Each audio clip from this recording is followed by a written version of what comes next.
Welcome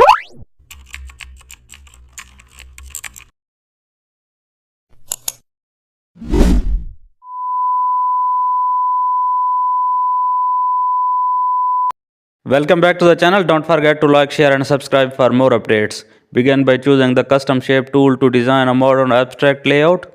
Pick a bold geometric shape to serve as the anchor element. Drag it large onto the canvas to establish visual hierarchy.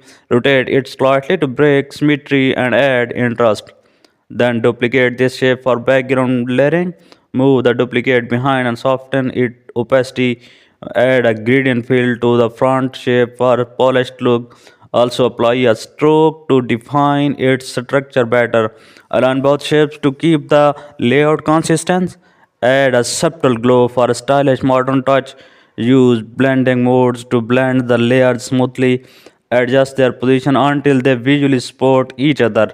Add very soft shadows to separate the